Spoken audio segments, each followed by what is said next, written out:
राष्ट्रवादी पक्षाच्या उमेदवार नवाब मलिकजी माझ्याबरोबर आहे. सर, काय सांगाल आपण, जसा प्रकारचे तुम्ही बघितलं की तुमच्या भागात शिवाजीनगर मानखुर्दमध्ये MIM पण मोठ्या प्रमाणात रॅली करते आहे, दोघा भाई शिवाजीनगरमध्ये दिसते आहे. असं आहे की माझ्या विरोधात देशातले सर्व पक्ष निवडणूक लढत आहे आणि त्यांना अधिकार आहे, ते पण तिथे त्यांची ताकद लावत आहे. पण शेवटी ज्यांचे सध्याचे दोन आमदार आहे त्यांनी विधान परिषदेला, लोकसभेच्या, राज्यसभेला कुणाला मतदान केलं आहे?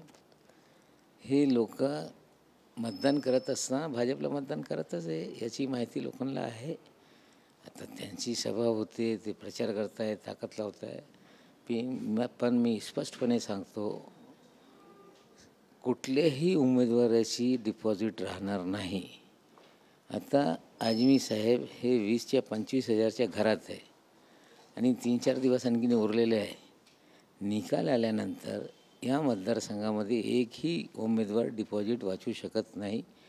सगळ्यांचे डिपॉझिट जप्त होणार. ही निवडणूक जनतेने हाती घेतलेलं आहे. सर्व पक्ष माझ्या विरोधात आहे. सर्व देशभरातले नेते येऊन तिकडे प्रचार करत आहे. फिल्म अभिनेत्री आणत आहे प्रचाराला. समाजवादी पक्षाचे राष्ट्रीय स्तराचे सगळे नेते येत आहे. किती येऊ द्या, सगळी यंत्रणा त्यांची लावू द्या, पण कुणाचीही डिपॉझिट राहणार नाही. आजमी साहेबांचे थोडा 20-25,000च्या घरात ते आजच्या घडीला आहे. जशी जशी वेळ जाईल तसं तसं आणखीन तो आकडा खाली जाणार आहे. सर, बघितला तर भाजपा पण तुमच्या विरोधात आहे आणि त्यांचे कार्यकर्ता पण तुमचं काम करत नाही आहे. जगजाहीर आहे, त्याच्यात काय फरक पडतो? त्यांच्या पाठिंबा कोण मागत आहे?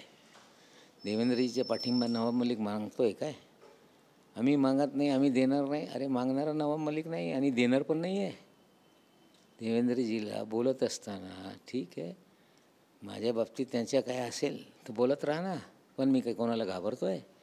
आता मी बोलायला सुरुवात केली तर कोर्टात जात आहे, याची जामीन रद्द करा, तुरुंगात टाका ना. बघा, आणखीन माझे 10-20,000 मतं वाढतील. माझ्या बाबतीत जे गैरसमज निर्माण करत आहे ते निश्चित रूपाने दाऊशी माझं नाव जोडत आहे, आतंकवादी काही लोक बोलत आहे, काही लोक देशद्रोही बोलत आहे. या सर्वांच्या विरोधात तपासून नोटीस पाठवणारच आणि जर माफी मागितली नाही तर त्यांच्या विरोधात क्रिमिनल आणि सिव्हिल डिफेमेशन सूट फाईल करणार, हे मी आज पुन्हा सांगतो. भाजपवाल्यांच्या मला गरज नाही. माझे विचार भाजपला कधी जुळणार नाही आणि हे कटेंगे बटेंगे वाहितपणा करताय, लोकांमध्ये तीड निर्माण करताय. हा राजकारण महाराष्ट्रामध्ये चालणार नाही. पंकजा मुंडेंनी पण सांगितलं की महाराष्ट्राच्या वेगळे भूमिका आहे आणि महाराष्ट्रामध्ये कटेंगे बटेंगे असा पर्याय नाही. ठीक आहे ना, बोलत राहा. जितकं या घाणेरडा राजकारण ते करतील तितकं खोलत जात राहतील. सर, देवेंद्र फडणवीस ते तुमच्याबद्दल बोलत आहेत, त्यांना पण आपण नोटीस पाठवणार आहे का? त्यांच्यापर्यंत असो, कितीही मोठा असो, मी कोणाला घाबरत नाही.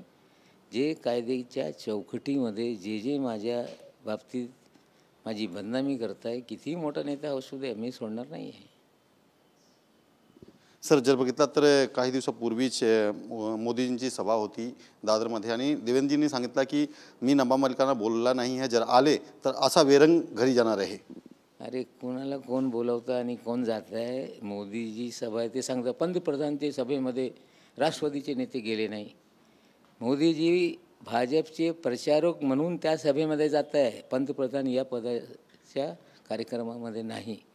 जेव्हा भाजपचे ते प्रचार करत आहे तेव्हा तो भाजपच्या प्रचारक या नात्याने ते प्रचार करत आहे. पंतप्रधान या पदासोबत घेऊन ते प्रचार करत नाही. आम्ही कोणाला पाठिंबा कोणाशी मागत नाही आणि ताकद लावून बघा. मी आज आवाहन करतो भाजपवाल्यांना, तुमची हिंमत असेल तर नवाब मलिकची जागा पाडून दाखवा. सर, जर बघितलं तर अजितदादांनी त्याच्यावर उत्तर दिलेलं आहे की नवाब मलिकांवर कुठलाही आरोप सिद्ध झालेला नाही आहे. ठीक आहे, कोर्टात आहे ते, जास्त मी काही बोलत नाही. मी जेव्हा निकाल येईल या देशाला कळेल की काय हे विषय होता, काय काय याच्यात करण्यात आला आणि आता तो विषय न्यायप्रविष्ट आहे, त्याच्यावर मी जास्त बोलत नाही. सर, कुठे ना कुठेतरी हे जे वर्चस्वी लढाई कुठे ना कुठे दिसते आहेत, तुमची वर्चस्वी लढाई आणि भाजपची वर्चस्वी लढाई दिसते आहे. काय वर्चस्व? लहान माणूस आहे मी, काय फटीचर माणूस आहे. अबू आसिम पण सांगतो याला मिठाई वाटण्यासाठी मी पैसे दिले, याच्याकडे गाड्या पण तुटल्या फुटलेल्या असतात. मी फटीचर माणूस आहे. पण फटीचर माणूसच्या नाती लोकांनी लागायचं नसते. जे लोक लागत आहे, आज मी लागले, आता त्यांचे काय होईल ते बघा. तर हे होते नवाब मलिक साहेब. त्यांच्या म्हणण्याप्रमाणे की मी फटीचर माणूस आहे, माझ्या नादी कोणी लागू नका. कारण प्रेमात्र आनंद पांडे, TV 9 मुंबई.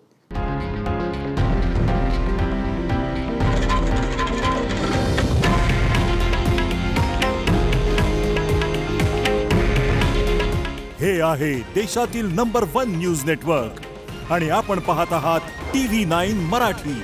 काळजी तुमची, हित महाराष्ट्राचं.